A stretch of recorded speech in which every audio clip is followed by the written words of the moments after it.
Thank you for tuning in to HardNews TV4. I'm your host, Terri Lynn, and this is the channel where truth is like archaeology, and every day we're digging for it.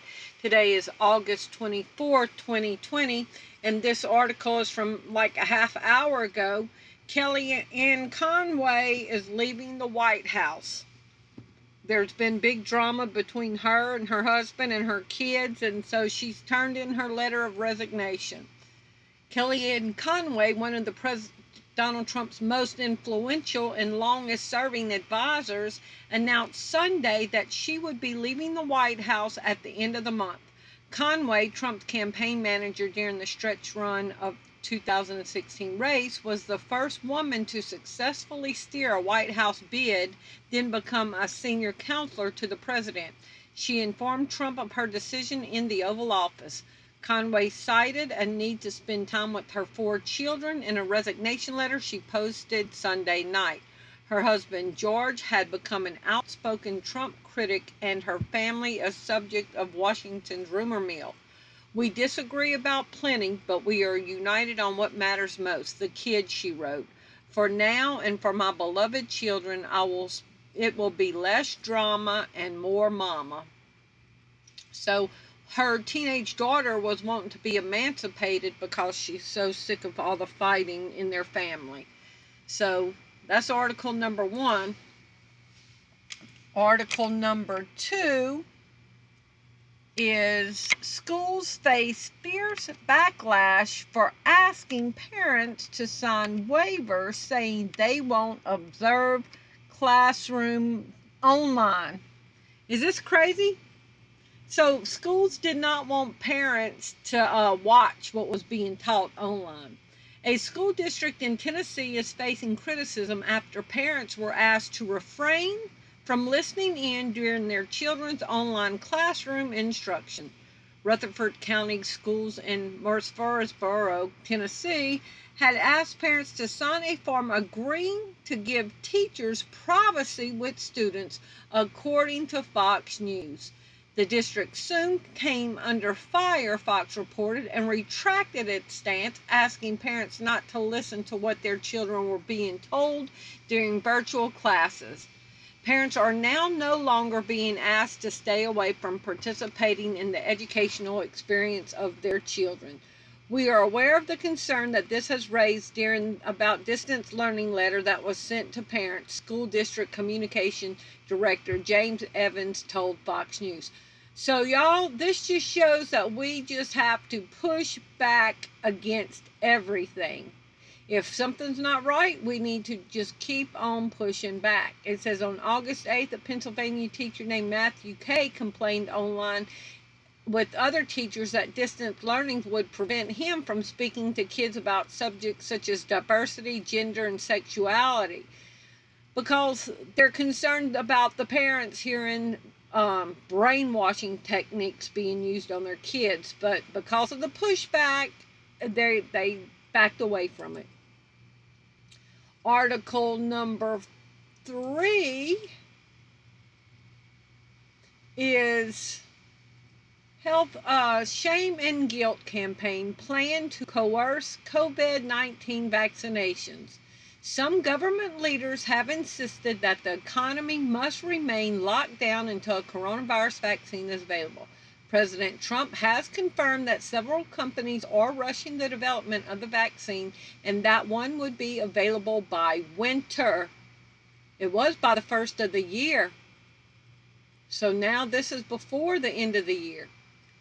But the nonprofit Citizens Council for Health Freedom in Minnesota is warning that the impact of the vaccine could be worse than not having one. CCHF said a vaccine could backfire, noting Dr. Anthony Fauci's Senate testimony May 12th that there are 2 major unknowns about a vaccine. So it says, American public should be concerned about the possibility that a COVID-19 vaccine may backfire. I'm wanting to find the part where it says, a separate study by Yale on how to market, it's all about marketing, like making cigarettes look cool. A separate study by Yale on how to market COVID-19 vaccine advised using messages of shame and guilt to coerce subjects to take it, even calling those who chose not to vaccinate not brave. The study advised using terms such as self-interest, community interest, economic benefit, guilty, embarrassment, anger, trust in science, and not bravery. I can't be manipulated. I don't go along to get along. Article number 4. Y'all are going to love this. Stars attending the VMAs from out of state won't be subject to New York City's quarantine mandate or New York State's mandate. Stars will have the privilege of skipping out on New York's 14-day quarantine mandate when they visit for the MTV Video Music Awards next week. The awards set for August 30th will take on a different format this year, as performances will be held outdoors with little to no audience due to the ongoing coronavirus pandemic. But they get a free pass because, stars don't get it. So either it's one way or another. Like Tom Hanks and his wife either had it or didn't have it. All these other stars either had it or didn't have it. But now they don't go into quarantine just as regular people do. Article number 5. First state orders all students to receive the flu vaccine by the end of the year. Massachusetts officials announced on Wednesday that all students in the state are now required to get the flu vaccine before December 31st in order to enter school in January of next year. The new mandate makes Massachusetts the first state to require students to receive the flu vaccine to enroll in schools. What do y'all think this is leading to? Because they're going to do the same thing with the virus. Okay? So now if your kid wants to finish out the school year in January, they have to get the flu vaccine. Or it's conditioning. Article number 6 is hackers can now clone your keys just by listening to them with a smartphone. What do y'all think this is leading to? You remember the people in Sweden and different places that have gotten the chip already in their hands to enter their house, to enter their job. So this is saying that your phone is not even safe. Your car keys aren't even safe. So it just would be much safer to get the chip, the Internet of Things that can even control your house, your lights, your doors. It's just much more safer. Every time you unlock your front door, your key whispers a small but audible secret. Hackers finally learned how to listen. Researchers in the National University of Singapore published a paper earlier this year detailing how, using only a smartphone microphone and a program they designed, a hacker can clone your key. What's more, if a thief was able to install malware on your smartphone, smartwatch, or smart door, oh my goodness, to record the audio from afar, they wouldn't even need to be physically near to pull off the attack. So, remember this other thing that said how to manipulate people and just use trigger words like selfish, community interest, trust in science, you're not brave. So now they're just using trigger words to make you not even feel safe in your own house, that your own key will be safe, that somebody's going to break in your house because that almost inaudible sound was able to be hacked and them to make a key.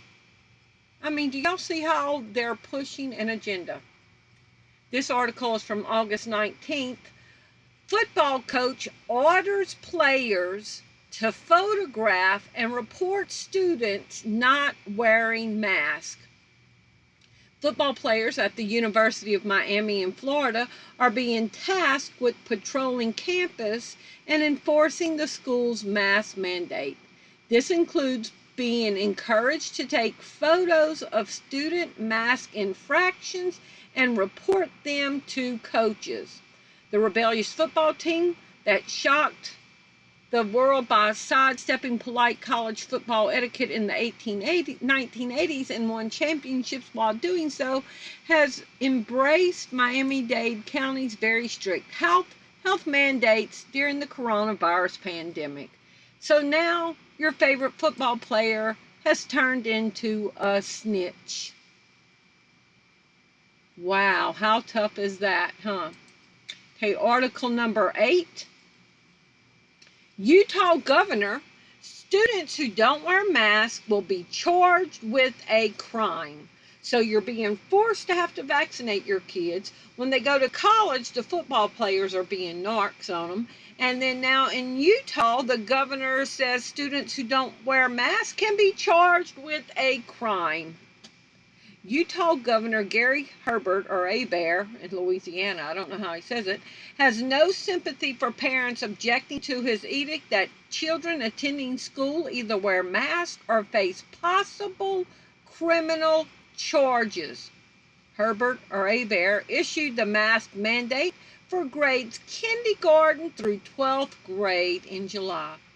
The reopening of Utah public schools has drawn new attention to the edict, which calls for a maximum punishment of 6 months in jail for a kindergartner. Oh, he needs his ass whipped. They need to sign a petition and get him a recall. Bye-bye, Mr. Gary. Scary Gary. A maximum punishment of 6 months in jail and a $1,000 fine for showing up without one. The order applies equally to adults and children, and any charge would be a misdemeanor. He said Thursday that parents opposed his order are a little bit irrational, according to the Salt Lake Tribune. Oh, that's part of that public shaming. How to market it. Wow. And Articles 9 and 10 kind of go together. They both have to do with New York. New York City residents waited in a quarter-mile-long food line to get food. New York residents wait in quarter-mile-long line for food. Jobs remain scarce during the pandemic. And then the last article is also New York. And it is New York City is dead and it's only going to get worse. Remember I reported today that all the businesses are leaving and renters are leaving and high-priced apartments are going vacant. Former hedge fund manager and entrepreneur James Altucher says New York City is dead and is not coming back. Born and bred in New York, he took his family and fled to Florida after the Black Lives Matter riots in June when someone tried to break into his apartment.